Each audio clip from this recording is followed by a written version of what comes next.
Big TV భక్తి సమాచారం WhatsApp ఛానల్లో జాయిన్ అవ్వండి. అన్ని విశేషాలు ఎప్పటికప్పుడు తెలుసుకోండి. అదే మనకి ఇష్టమైందనుకోండి, తండ్రి చేయకపోయినా తల్లి చేయకపోయినా ఇంటా వంట లేకపోయినా చేసేస్తాం పట్టుకెళ్ళి.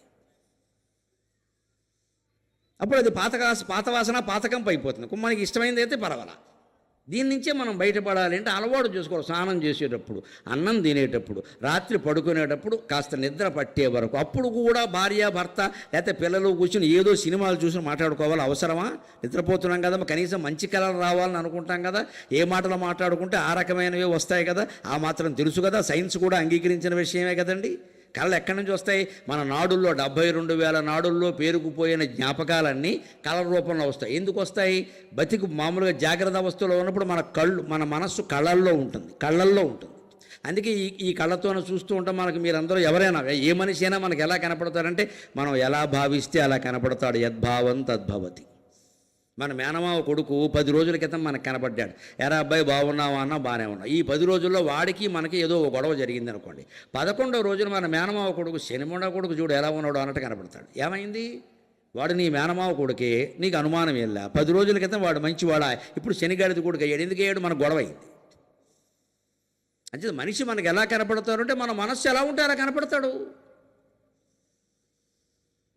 సంపాదించిన ఆస్తి పందరాళ్లే మనం ఉండగానే మనకి ఇచ్చేసేస్తే, మన వయసులో ఉండగా తండ్రి మా నాన్నగారు అలా అట్టి పెట్టుకోరండి, అన్నీ మాకు బాధ్యతలు నేర్పారు. ఎవరేదనుకో పెట్టు కూర్చున్నాడు, ఇక్కడ తాళాలు ఎప్పుడు పోతాడో తెలియదు అన్నాడు. ఎవరి దగ్గర అంటాడు, ఫ్రెండ్ దగ్గర అంటాడు.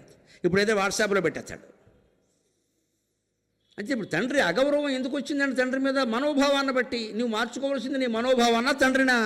ఆయన మార్చేస్తావా నువ్వు మార్చుకోవడం మానేసి? అంటే మన మనస్సు కళ్ళల్లో ఉంటుంది. అందుకని మనకి చూపులు, మనుషులు ఎలా కనపడతారు, వస్తువులు ఎలా కనపడతాయి అంటే మన మనోభావాలను బట్టే కనపడతాయి. అదే కలగంటున్నాం అనుకోండి, ఆశ్చర్యకరంగా మన మనస్సు కంఠంలోకి వస్తుందండి. కాలకంఠి, కాంతిమతి, క్షోభిణి, సూక్ష్మరూపిణి, ఈ 4 నామాలు వరుసగా ఉంటాయి లలితా సహస్రంలో. వాటి అర్థం మన కళ. కాలకంఠి, కాంతిమతి, క్షోభిణి, సూక్ష్మరూపిణి.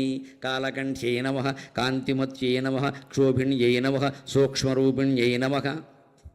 కాలం అంటే మనస్సు, టైము కాదు. టైం అనుకున్నా టైం ఎక్కడో లేదు, మన మనస్సును బట్టి ఉంది. నిర్ణయించుకున్నది సూర్యాస్తమయం, సూర్యోదయం అంటున్నాం. మన మనస్సులో నిర్ణయించే సూర్యోదయం లేదు, సూర్యాస్తమయం లేదు, అబద్ధం. సైన్స్ ప్రకారం అబద్ధం. సూర్యుడికి ఉదయం లేదు, అస్తమయం లేదు.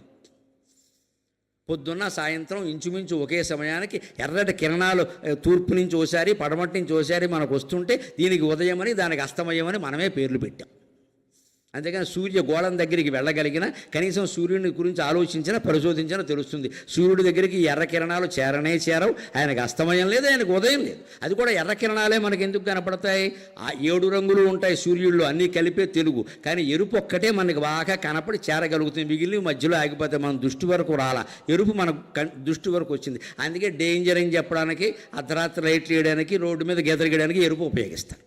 బాగా కనపడుతుంది. మీకు అంతవరకు అక్కల్లా. గేదెలు ఎడుతున్నప్పుడు చూడండి, ఎర్రచీర కట్టుకున్న వాళ్ళని చూస్తుంది గేది. అంతే, అయిపోయింది ఇంకా.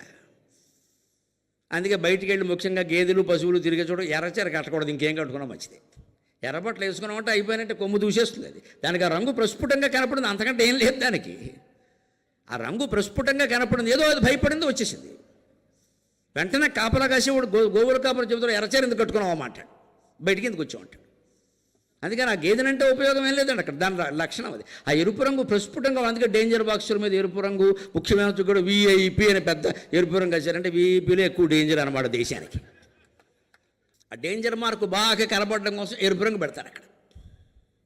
సరిగ్గా సూర్యుడి దగ్గర నుంచి వచ్చే కిరణాల్లో కూడా భూమి మీద పడుతున్నాయి, అందరికీ తెలుసు.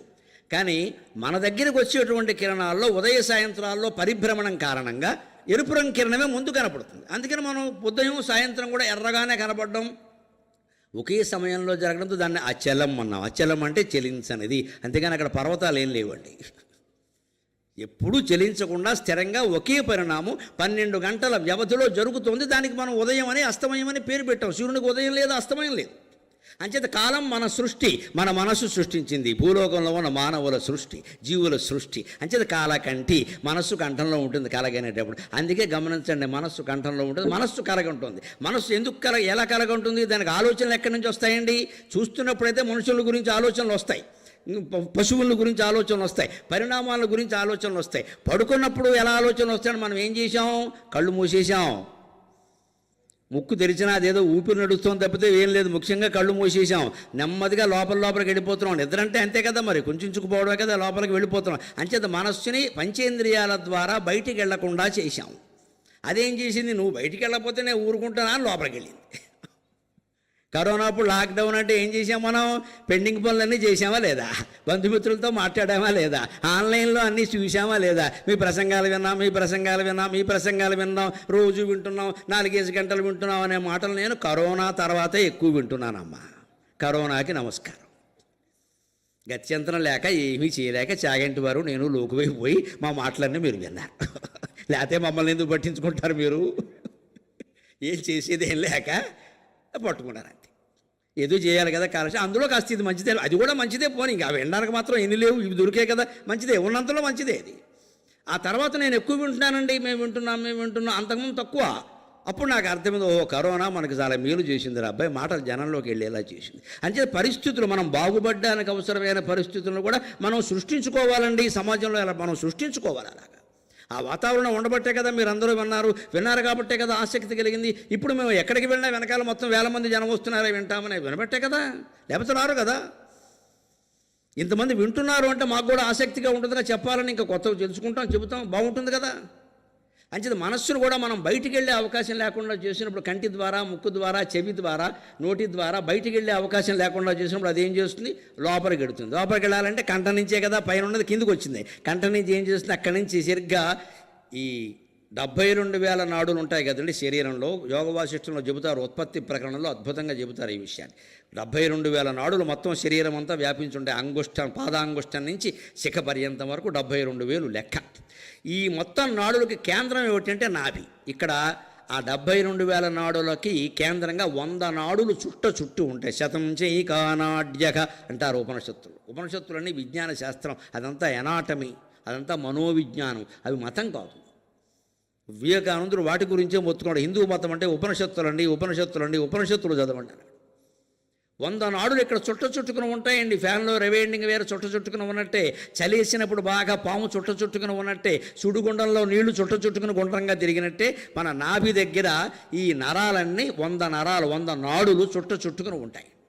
ఈ 100 నాడులకి కనెక్ట్ అయ్యి అనుబంధితములే 72,000 నాడులు ఉంటాయి. ఈ 100 నాడులకి ఒక నాడు సరిగ్గా ఇలా పైకి వెళ్ళి ఊర్ధ్వం గచ్చతి అని ఇక్కడ వరకు వచ్చింది. ఇక్కడ వరకు కూడా పెడుతుంది మనం వెళ్ళనిస్తే, కానీ ఇక్కడ మనస్సుకు తగులుకుంటుందండి. ఈ మనస్సు ఈ నాడి ద్వారా ఈ 100 నాడుల్ని, ఈ 100కి అనుబంధాలుగా ఉన్న 72,000 నాడుల్ని పట్టుకుని వాటిలోకి వెళ్ళి అక్కడక్కడ నిలవున్న జ్ఞాపకాలు, నువ్వు మొన్న చూసినవి, అటు మొన్న చూసినవి, 10 ఏళ్ల క్రితం చూసినవి, నువ్వు పగలు చూస్తే రాత్రి కళ్ళలోకి వచ్చేవన్నీ పైకి చెత్తంతా లాక్కొచ్చి నీకు మొత్తం కళల రూపంలో స్క్రీన్ ప్లే, దర్శకత్వం మొత్తం చూపిస్తాయి.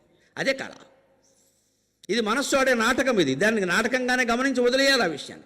అప్పుడే అందుకే మీరు గమనించండి, కలగనేటప్పుడు ఈ శాస్త్రం ఎంత నిజమైందో అర్థమవుతుంది. కలగనేటప్పుడు మాట బయటికి రావడం కష్టం అండి. మీరు ఎన్నైనా చేస్తారు, కళ్ళలో కనిపించిన మనిషిని కొడతారు, ఏదో గుద్దేస్తారు, ఏదో చేస్తారు, కానీ మాట్లాడాలని ప్రయత్నిస్తే మెలకు వచ్చేస్తుంది.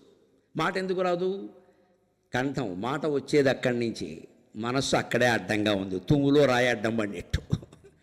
మాట వచ్చే చోటే మనస్సు అడ్డంగా, మనస్సు పైకెడితే కానీ మాట పైకి రాదు. అందుకే అంటాడు, చాలండి లేవండి చస్తున్నాం, ఎక్కడక్కడ తిరిగి వస్తారు, అడ్డమైన కాళ్ళు కడుక్కోకుండా వస్తారు అని లేపారు ఇక్కడి నుంచి. అయిందా? రోజు జరిగే భాగవతమే కదమ్మా.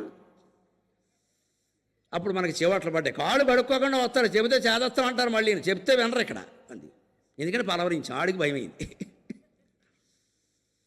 ఎందుకు అంత యాతన అయిందండి? పలవరింతలు ఎందుకు వస్తున్నాయి? మాట ఎందుకు బయటికి రావడం అంత కష్టం అవుతుంది? మాట రాదు.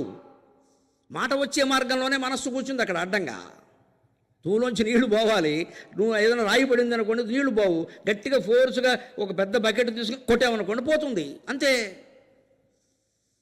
అదే కాలకంఠి, కాంతిమతి. వెంటనే మనస్సు కంఠంలో ఉండి కాంతిమతి ఓ తెరేసింది. అక్కడ ఎల్ఈడి స్క్రీన్ పెట్టలేదు మీరు దూరంగా ఉన్న వాళ్ళ కోసం, అలాగే అమ్మవారు ఓ తెరేసింది, కాంతిమతి. ఫోకస్ లైటింగ్ ఉంటే కానీ తెర్రాదు కదా, కాంతిమతి. క్షోభిణి, అప్పుడు విక్షోభం చెందింది మనస్సు. అవన్నీ బయటికి లాగుతుంటే ఎక్కడో ఒకరిని కొట్టాలనిపించింది, ఇంకొకరు ఎవరో మన పొగుడుతున్నారనిపించింది, ఇంకొక చోట బాధ కలిగింది, ఇంకొక చోట సంతోషం కలిగింది. ఈ కలగా పొలగం ఆలోచనలన్నీ కలిపి ఒక సినిమా తయారు చేసింది ఆవిడ. ఈ సినిమాకి పెట్టుబడి లేని సినిమా. ప్రేక్షకులు మాత్రం బ్రహ్మాండంగా ఉంటాడు, ఒకడే ఉంటాడు. ఎవడు నిర్మాత వాడే ప్రేక్షకుడు. కళ అనే సినిమాకి ఎవడు నిర్మాత వాడే ప్రేక్షకుడు. సినిమా బ్రహ్మాండంగా రంజుగా ఉంటుంది. ఎన్ని కోట్లు పెట్టి సినిమాలైనా విఫలమైన సినిమాలు ఉంటాయి, కానీ మన కళ మనకి నచ్చంది ఏది ఉండదని అన్నీ బాగానే ఉంటాయి. మనమే ప్రేక్షకులు, ఇంకెవరు లేరు. For more videos like this, subscribe Big TV channel.